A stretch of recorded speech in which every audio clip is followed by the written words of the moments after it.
कवि भूषण हम पढ़ रहे थे, वीर रस के कवि हैं और इनके जो आश्रयदाता थे वो राजा थे शिवाजी और छत्रसाल दशरथ। कल हम ये पढ़ रहे थे कि शिवाजी का शौर्य, शिवाजी का साहस, शिवाजी की रणकुशलता और शिवाजी की मजबूत सेना किस तरीके से पूरे आसपास के राजा महाराजा और साधारण जो व्यक्ति है उसमें धाक बिठा लिया शिवाजी ने, कि किस तरीके से जो मुगल बादशाह है वो भी उनके सामने सिर नहीं उठा पा रहा है, उसको भी मरोड़ कर रख दिया है, उसको भी हरा कर रख दिया है। अब हुआ क्या है, आगे हम पढ़ रहे हैं, हम 3 इसके कवित्व पढ़ चुके हैं जिसमें हमने एक पहले में देखा था कि साजिश चतुरंग सेन उंग में मतलब सेना का वो वर्णन है, दूसरे में बाने फहराने, मतलब इसमें भी हमने ये देखा कि किस तरीके से उनकी सेना जब चलती है तो चारों तरफ उसकी धाक जम जाती है। तीसरी बात में हमने देखा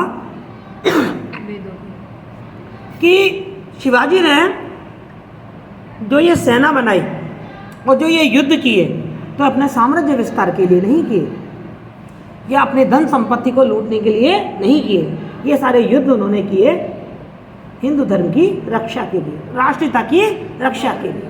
और यहाँ हिंदू धर्म का मतलब सिर्फ हिंदू नहीं निकाले हम, हर उस व्यक्ति की रक्षा के लिए किए जो कि धर्म में विश्वास करता है, चाहे वो किसी भी धर्म का हो, जो अपने कर्तव्य का पालन करता है। आगे हम क्या देख रहे हैं, आगे पढ़ने जा रहे हैं कि जब शिवाजी का भय चारों तरफ इस तरीके से फैल गया है दुश्मन राजाओं में, तो कल हमने देखा था कि दुश्मन राजा उनके नगाड़ों की आवाज़ सुन के अपने अपने महल छोड़कर भाग गए हैं और अपनी अपनी रानी और महारानियों को भी छोड़ कर भाग गए हैं। कल पढ़ा था ना अपन ने कि वो क्या कहते हैं, अली छूटे लट केस से भंवरा जैसे भागता है, ऐसे ये राजा महाराजा और जो सामंत हैं वो अपनी अपनी रानियों को महारानियों को छोड़कर भी भाग गए। तो वो रानियों महारानियों का क्या हाल हो रहा है, आगे वाले कवित्व में हम ये पढ़ने जा रहे हैं। जब राजा हार चुका है और अपना महल छोड़ के भाग गया है तो उन रानी महारानियों के हाल क्या हो रहे हैं, ध्यान दीजिए। उत्तरी पलंग ते न दियो है धरा पे पग, अतेक सग बग निस दिन चली जाते हैं, और अति अकुलानी मुरझाती न छिपाती गात, बात न सुहाती बोले अन खाती हैं, और भूषण बनत सिंह शाही के सपूत सेवा, तेरी धाक सुने अरे नारी बिल बिलाते हैं, और जोन में न जाती ते पे धूप चली जाते, पुनी तीन बेर खाती वे 3 बेर खाती है। लास्ट वाली लाइन समझ में आई?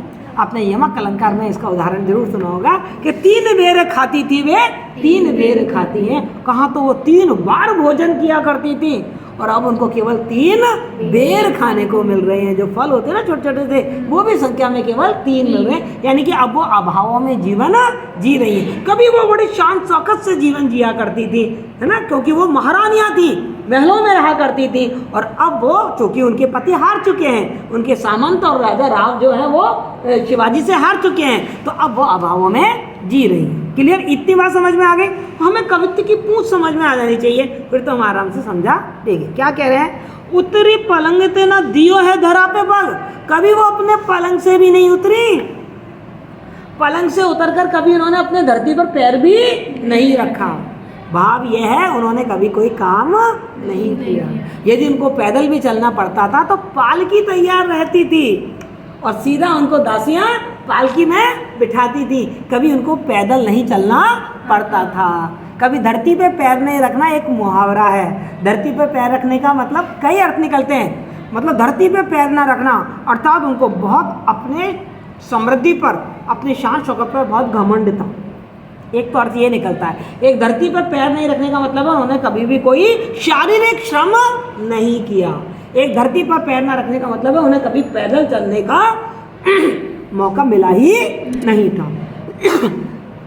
तेऊ वो रानियां सग बग जल्दी जल्दी निस दिन रोज रोज चली जाती हैं, पैदल पैदल चल रही हैं। जो कभी धरती पे पैर नहीं रखती थी अब उन्हें तेजी से पैदल पैदल दौड़ के जाना पड़ रहा है, क्योंकि वो दुश्मन सेना से बचना चाह रही हैं। अति अकुलानी, और बहुत ही अकुला रही हैं, बहुत ही दुखी हैं, बहुत ही व्याकुल हैं, मुरझाती और मुरझा गई हैं। पहले तो सुंदरता, ऊर्जा और उनका जो जोश और उत्साह, खुशी, आनंद सब देखने लायक था, क्योंकि वो शुद्ध सुख समृद्धि में रह रही थी, और अब वो क्या हो गई हैं, मुरझा गई हैं, अर्थात बहुत दुखी हो गई हैं, उनकी ऊर्जा खत्म हो गई है, उनका आनंद खत्म हो गया है। न छिपाती गात, और वो अपने शरीर को भी छिपा नहीं पा रही हैं। पहले तो उनके पास बड़े बड़े वस्त्राभूषण होते थे और अपने वस्त्रों से अपने शरीर को ढक लेती थी, अब तो उनके पास वस्त्र भी नहीं रहे, तो अपने शरीर को भी छिपा नहीं रही, यानी कि गरीब हो गई हैं, इतनी गरीब हो गई हैं कि उनके पास इतने वस्त्र भी नहीं है कि वो अपने शरीर को ढक सकें। गात माने शरीर, अपने शरीर को भी ढक सकें। बात ना सुहाती, और कोई उनसे यदि कुछ बोल जाए तो उनको वो किसी की बात अच्छी नहीं लगती। भाई किसी की बात कब अच्छी नहीं लगती, जब आपके मन में कोई दुख हो, गुस्सा हो, कष्ट हो, तो कोई भी बोलता है तो अपन क्या कहते हैं, चुप हो जा यार, बाद में बात करना, अभी मत बोलो, कहते हैं नहीं कहते हैं। तो ऐसे इन रानियों को यदि कोई बात कहता है तो ये किसी की बात सुनने को तैयार नहीं है, और अति अन्न खाती हैं, और बहुत ज़्यादा चिड़चिड़ी हो गई हैं। अन्न खाते मतलब चिड़चिड़ी हो गई हैं। दो अर्थ निकलते हैं अनखाती का मतलब, एक तो चिड़चिड़ी हो गई है, और दूसरे उनको चिड़चिड़ी क्यों हो गई है, अन्न नहीं मिलता, अति अन्न खानी है, बहुत ही कम खाने को मिलता है, ना तो पहनने के लिए कपड़े हैं और ना खाने के लिए अन्न है, भूख से बिल आ रही है, तो फिर इन्हों किसी की बात अच्छी नहीं लगती है। मतलब अंदर से क्या आता है, क्रोध आता है, पर क्रोध दिखाएंगे इस पर, तो बड़ी खिजी सी रहती हैं। भूषण भनत, भूषण कह रहे हैं कि सिंह साई के सपूत सेवा, तेरी धाक सुने अरे नारे बिलाती हैं। हे शिवाजी, तेरी धाक सुनकर, तेरे आगमन का समाचार सुनकर, जो अरे मानी दुश्मन, नारी मानी स्त्रियां, दुश्मनों की जो पत्नियां हैं, दुश्मनों की जो स्त्रियां हैं, वो बिलबिला रही हैं। बिलबिला रही हैं मतलब बहुत ज़्यादा आकुल व्याकुल हो रही हैं कि हमारा क्या होगा, भविष्य के प्रति बहुत ही आशंकित हो रही हैं। बिलबिलाने का मतलब है छटपटाना, छटपटा रही हैं कि अब क्या होगा, हमारे पति तो युद्ध में हार गए। और देखो ये रानियां इतना बिलबिला क्यों रही हैं, क्योंकि इन रानियों के पास एक अनुभव है। क्या अनुभव है कि जब इनके पति युद्ध किया करते थे और युद्ध में जीत जाते थे, तो ये दुश्मनों की स्त्रियों को उठा लाया करते थे और अपने हरम में दासी बनाकर रखते थे, उनके साथ दुर्व्यवहार करते थे, सैनिक उनके साथ दुष्कर्म करते थे। ये इनके पास अनुभव है, भाई इनके पति ये काम किया करते थे, तो इनको डर लग रहा है, इनको लग रहा है कि वो कहते हैं चोरों को सारे नजर आते हैं चोर, तो इनको लग रहा है शिवाजी भी हमारे साथ यही करेंगे। यदि इनको शिवाजी के सही व्यक्तित्व का मालूम होता तो ये महल छोड़कर ही नहीं जाती, क्योंकि शिवाजी तो कभी पर नारी पर कुदृष्टि डालते नहीं है, चाहे वो कोई भी जाति कोई भी धर्म के हो। शिवाजी तो नारी की रक्षा करते हैं। कल मैंने आपको एक छोटी सी कहानी भी सुनाई थी, पर ये तो इनको मालूम नहीं है। इन्हें तो अपने पतियों का अनुभव है कि भाई हमारे पति तो यही करते हैं कि आक्रमण करते हैं और स्त्रियों को लूट लाते हैं, माल समझते हैं स्त्रियों को, जैसे उनको लूट लो, उनके साथ बलात्कार करो, उनके साथ दुष्कर्म करो और उनको या तो मार दो और या फिर दासी बना के अपने हरम में डाल दो। तो इनके पास ये अनुभव है, इसलिए वो क्या कर रही हैं, छटपटा रही हैं शिवाजी की जीत की बात को सुनकर, शिवाजी के आगमन की बात को सुनकर। और जोन में ना जाती ते वे धूप चली जाती, और इसलिए डर के मारे क्या करती है कि जो रानियां कभी चांदनी में भी बाहर नहीं निकलती थी, चांदनी तो शीतल होती है, चारों तरफ कितना सुहाना मौसम होता है, उस शीतल समय में, उस आनंददायी समय में भी जो कभी अपने घर से बाहर, अपने राजमहल से बाहर नहीं निकलती थी, वही रानियां अब धूप में चली जा रही हैं। कड़क धूप है, पसीने से नहा रही हैं, लेकिन भागी चली जा रही हैं। किसके डर के मारे? शिवाजी के डर के मारे। या मैंने आपको बता दिया है कि वो शिवाजी से क्यों डर रही है। शिवाजी ऐसे नहीं है जो नारियों के प्रति दुर्व्यवहार करे, पर चूंकि उनके पास ऐसा अनुभव है, इसलिए वो डर के मारे धूप में ही भागी चली जा रही है कि पता नहीं हमारे राजमहल पर, हमारे राजा तो छोड़ के भाग गए, अब राजमहल पर यदि शिवाजी की सेना ने अधिकार कर लिया तो हमारे साथ क्या दुर्व्यवहार होगा। पुण्य तीन बेर खाती, वे 3 बेर खाती हैं, और अब उनके पास अन्न भी नहीं है। कहाँ तो वो 3 बार सुस्वादु भोजन किया करती थी, विविध प्रकार के जो खाद्य व्यंजन हुआ करते थे वो उनके खाने में होते थे। ब्रेकफास्ट अलग करती थी, लंच अलग करती थी और डिनर अलग करती थी, और अब तो उनको 3 बार खाना तो बहुत दूर की बात है, उनको 3 बेर खाने को मिल रहे हैं। जंगल में कहीं से कोई बेरी का पेड़ मिल जाता था, वहाँ से पेड़ में से 3 बेर तोड़ के खा लेते। समझ में आया? आगे एक कविता और है, बिल्कुल इसी भावना से है वो कविता भी, इसलिए इसका अलग से मैं संदर्भ और प्रसंग नहीं बता रही हूँ। वो कह रहे हैं ऊंचे घोर मंदिर के अंदर रहने वाली ऊंचे घोर मंदिर के अंदर रहती हैं। आपने ये लाइन भी पढ़ी होगी यमक अलंकार में। यहाँ में यमक अलंकार कहाँ होता है? जब शब्द एक ही होता है और उस शब्द का बार बार प्रयोग होता है, जितनी बार प्रयोग होता है अलग अलग बार, उसका अर्थ भी अलग अलग निकल जाता है। जैसे ऊंचे घोर मंदिर के, तो देखो एक बार हुआ है ऊंचे घोर मंदिर, फिर दोबारा प्रयोग हुआ है ऊंचे घोर मंदिर। ये पहले वाले ऊंचे घोर मंदिर का मतलब है राजमहल, बड़े बड़े घर, अट्टालिकाएं, और जो दूसरा है ना ऊंचे घोर मंदिर, इसका मतलब है ऊंचे ऊंचे पहाड़ों में बनी गुफाएं। तो हो गया यमक अलंकार, एक शब्द की पुनरावृत्ति हुई और उसका अर्थ अलग आ गया। जैसे बिल्कुल ऐसे ही कि 3 बेर खाती थी, एक बेर का मतलब है बार, दफा, टाइम्स, और एक बेर का मतलब है फल। तो शब्द एक ही है, रिपीट हुआ है शब्द, लेकिन उसका अर्थ अलग हो गया, वहां हम कहते हैं यमक अलंकार। तो यहाँ भी यमक अलंकार है। वो कहते हैं ऊंचे घोर मंदिर के अंदर रहने वाली। और ये रानी महारानियां जब भागी जा रही हैं धूप में, ये पहले ऊंचे ऊंचे राजमहलों में रहती थी, ऊंची ऊंची अट्टालिकाओं में रहती थी, और अब कहाँ रहती हैं? ऊंचे ऊंचे पहाड़ों की गुफाओं में रहने के लिए मजबूर हो गई हैं, क्योंकि राजमहल तो डर के मारे छोड़ दिया, इनके पति युद्ध हार गए और शिवाजी के डर के मारे इन्होंने राजमहल छोड़ दिए। अब राजमहल छोड़ गए तो जंगलों में चली गई है, और जंगलों में कहाँ रहे अब? तो जहाँ गुफा दिखी किसी पहाड़ की, उस गुफा के अंदर जाके उन्होंने अपने आप को छिपा लिया है कि कहीं सैनिक हमको ढूंढकर हमारे साथ कोई दुष्कर्म ना करें। और कंद मूल भोग करें, कंद मूल भोग करें, फिर देखो कंद मूल भोग करें, कंद मूल भोग करें, 2 बार आया, शब्द का रिपीटिशन हो रहा है, दोनों बार अर्थ अलग है। कंद मूल भोग करें, कहाँ तो पहले वो कंद खाया करती थी, कला कंद, जीवी कंद, है ना। यहाँ कंद का मतलब है मिठाइयाँ, कहाँ तो वो पहले मिठाइयाँ और अच्छे अच्छे व्यंजन खाया करती थी, और कहाँ अब कंदमूल, यहाँ कंद का मतलब है जड़ी बूटियाँ। जंगलों में पेड़ों में क्या मिल रही हैं? जड़ी बूटियाँ। अब भूख लग रही है तो क्या कर रही हैं? पेड़ों के पत्ते, पेड़ों की जड़ें, जड़ी बूटियाँ खा के अपना भूख मिटा रही हैं। और कहाँ पहले कहाँ क्या खाया करती थी?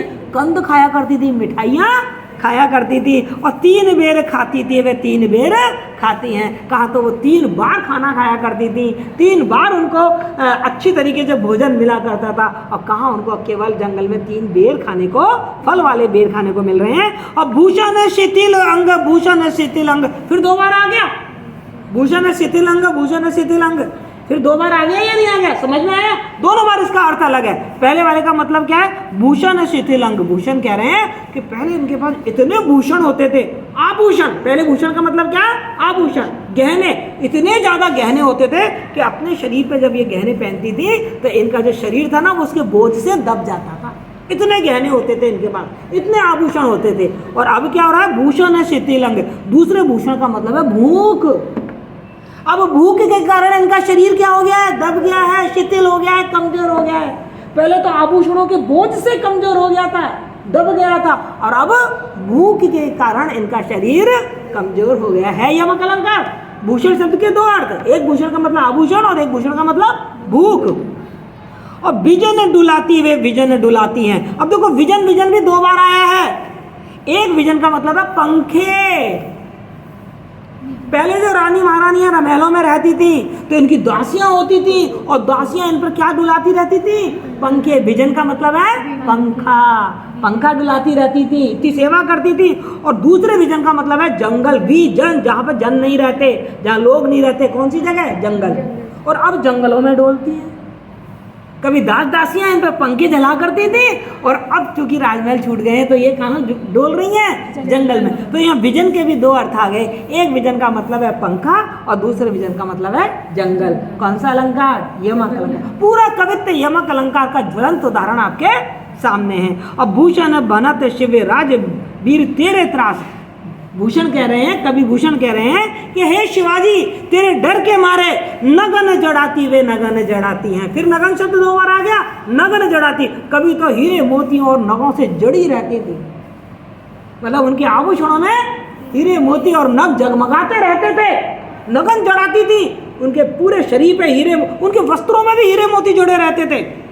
उनके आभूषणों में भी हीरे मोती जड़े रहते थे। और कहाँ वे नग्न जड़ाती हैं, और अब वो जंगल में नग्न होकर घूमती हैं। उनके वो वस्त्र तो बहुत दूर की बात है, साधारण वस्त्र भी उनके पास नहीं है जिससे कि वो अपने शरीर को ढक सकें। अब वो नग्न होकर जंगलों में घूमती हैं। तो स्त्रियों पर क्या प्रभाव पड़ा है शिवाजी के जीत का, शिवाजी के आगमन का, ये भूषण बता रहे हैं। और क्यों प्रभाव पड़ा है, मैंने अंदर की बात आपको बताई है। जब आप व्याख्या करते हैं ना, तो आपको केवल ये अर्थ और भावार्थी नहीं बताना होता, इसका भाव क्या है, इसके अंदर की सच्चाई क्या है, वो आपको बतानी। जैसे मैंने आपको बताया कि शिवाजी ऐसे नहीं थे, पर चूंकि उन स्त्रियों के अनुभव ऐसे थे कि उनके पति ऐसा करते थे, इसलिए वो डर के मारे भाग रही हैं। यदि उनको शिवाजी का सच्चा स्वरूप मालूम होता, हाँ, और उस नाटक का नाम सच्चा स्वरूप ही था, शिवाजी का सच्चा स्वरूप, जो कल मैंने आपको एक कहानी सुनाई थी, शिवाजी का सच्चा स्वरूप क्या था, उनको मालूम होता, तो फिर वो सेठ गोविंद दास का नाटक है, तो वो भागती नहीं। आगे क्या कह रहे हैं वो, बिल्कुल वही भाव है, कोई अलग संदर्भ नहीं है, कोई अलग प्रसंग नहीं है। अतर गुलाब चौवा चंदन सुगंध सब सहज शरीर की सुबास बिकसाती हैं। और पल भरी पलंग ते भूमि न धरत पाव, और तेई खान पान छोड़ बन बिलबिलाती हैं। और भूषण बनत शिव राजवीर तेरे त्रास, हर भार तोरे निज सुध बिसराती हैं। और ऐसी परी नरम हरम बादशाहन की, नाशपाती खाती से न बनासपाती खाती। वही भाव है, कोई अलग भाव नहीं है। और कई जगह तो शब्दों का रिपीटिशन भी हुआ है, वही शब्द भी काम में लिए हैं। पलंग ते भूमि पे न धरत पाँव, हम पहले भी पढ़ चुके हैं कि पलंग से नीचे धरती पे पैर नहीं रखती थी। इसीलिए तो शिवराज भूषण के लिए कभी कभी कहा जाता है कि भूषण ने जो शिवराज भूषण किताब लिखी है, वो अलंकारों के लिए लिखी है, उसमें भाव उतने ज़्यादा गहरे नहीं है, रिपीटिशन ज़्यादा है, तो अपन बोर हो जाते हैं ना। अब एक बार सुन लिया ना कि दुश्मन की स्त्रियों की स्थिति क्या हो रही है, अब उसी चीज़ को बार बार पर उनको तो अलंकारों के उदाहरण दे रहे थे, इसलिए उन्होंने एक ही चीज़ को बार बार कहा है। अब देखो वही बात कह रहे हैं, अतर गुलाब चौवा चंदन सुगंध सब। कहाँ तो उनके राजमहलों में क्या होते थे, इत्र से छिड़काव होते थे उनके ऊपर, गुलाबों के इत्र के छिड़काव उनके ऊपर होते थे, चंदन का सुगंध, इन सब में वो डूबी रहती थी, मतलब बहुत ही ऐश्वर्य का जीवन जीती थी। सहज शरीर की सुबास बिकसाती हैं, लेकिन अब तो उनके शरीर में कोई सुगंध ही नहीं बची है, क्योंकि अब वो कई दिन तो नहाती नहीं है, जंगलों में रह रही हैं, गुफाओं में रह रही हैं, खाने पीने को नहीं मिल रहा है, तब तो उनके शरीर से क्या आ रही है, दुर्गंध आ रही है। अब 2-4 दिन ना नहाओ तो दुर्गंध आने लग जाती है, नहीं आती है। और पल भरी पलंग ते भूमि पे न धरत पाँव, तेई खान पान छोड़ बन बिलबिलाती है। और जो पलंग से भी पैर नीचे नहीं रखती थी, वही अब अपने खाने पीने को, राजमहलों को छोड़कर वनों में छटपटाती घूम रही हैं। और भूषण बनात शिवराज वीर तेरे त्रास, देखो फिर दोबारा रिपीटिशन हो गया, यहाँ भी यही है कि शिवाजी तेरे डर के मारे, और यहाँ भी यही है, शिवाजी तेरे डर के मारे हार बहार तोर निज सुध बिसराती हैं। वो जो रानियां हैं, उन्होंने अपने सारे दायित्व भूल गई हैं कि हमारी जिम्मेदारी क्या है, उन सारी जिम्मेदारियों को छोड़कर निज सुध, अपनी सुध भी बिसरा दी है। उन्हें होश ही नहीं है क्या पहन रहे हैं, क्या खा रहे हैं, कहाँ घूम रहे हैं, चिंता में जंगलों में ही रह रही हैं पागलों की तरह। सुध बिसरने का मतलब क्या, बावली सी हो गई है, दुख में पागल सी हो गई हैं। और ऐसी परी नरम हरम बादशाहन की, और बादशाहों के जो हरम में जो परियों की तरह रहती थी, जो रानियां परियों की तरह रहती थी, परियों की तरह जो सुंदर रानियां थी। हरम का मतलब होता है उनका जनान खाना, राजाओं का जो जनाना खाना होता है, जहाँ पर रानियां रहती हैं, उस जगह को हरम कहती हैं। तो उन राजा महाराजाओं को, बादशाहों के हरम में जो परियां रहती थी, वो क्या थी, नाशपाती खाती थे, ना बनासपाती खाती हैं। कहाँ तो पहले नाशपातियाँ खाती थी, नाशपाती फल का नाम है, आपको मालूम हो तो, है ना। पहले तो नाशपाती खानी थी, अब कहती है बनासपाती। बनासपाती मतलब वनस्पति, वनस्पति मतलब पत्ते। जंगलों में क्या मिलेगी, पत्ते, डाली, जड़ें, ये खाकर अपना जीवन बिता रहे। मुझे बताइए क्या भाव में कुछ नवीनता मिली आपको? भाव में कोई नवीनता नहीं मिली, रिपीटिशन है। लेकिन अलंकारों का चूंकि उनको वर्णन करना था, उदाहरण देना था, इसलिए वो उस चीज को बताते जा रहे हैं। आगे करें, वही भाव है आगे वाले में भी, कोई नई चीज नहीं है, केवल अक्षर बदल गए हैं। सौंदे को आधार किस मिस जिनको आहार, पहले क्या करती थी वो, सौंदे सौंदे आहार खाती थी। स्वादपूर्ण भोजन किया करती थी और किशमिश खाती थी भाई, ड्राई फ्रूट्स खाया करती थी। आहार 4 अंक लंक मुख चंद के समान। अब देखो इस लाइन में थोड़ा सा देखना, बहुत अच्छा सा बिंब आपके सामने प्रस्तुत किया है कि जो रानियां पहले स्वादपूर्ण भोजन किया करती थी, किशमिश काजू खाया करती थी, ड्राई फ्रूट्स खाया करती थी, तो जब वो इतना अच्छा भोजन करती थी तो उनका जो देह का आकार था, जो उनकी देह यष्टि थी, जो उनका फिगर था, वो भी 0 फिगर था, करीना कपूर जैसा। हाँ मैं वो बहुत ओट थी। कैसा था देखो, कितना अच्छा उदाहरण दिया उन्होंने, देखो ध्यान से। मैं आपको एक चीज लिख के दिखाती हूँ। पहले 4 कैसे लिखा करते थे, ये 4 लिखा करते थे, ठीक है, ये क्या लिखा करते थे, 4। तो जो रानियों का फिगर है ना वो 4 जैसा था, या हाँ कैसा था, 4 जैसा। देखिए, अरे भाई छाती चौड़ी थी, कमर पतली थी, then hips फिर चौड़ी थी। हाँ मैं यही तो अच्छा फिगर माना जाता है ना। तो उनकी कमर कैसी थी, अब देखिए उनकी कमर जैसे कैसी थी, जैसे 4 अंक होता है। अब देखिए, सौंदे को आधार किसमिस जिनको आहार, 4 अंक लंक मुख चंद के समान ही है। उनका मुख तो चंद्रमा के समान सुंदर हुआ करता था।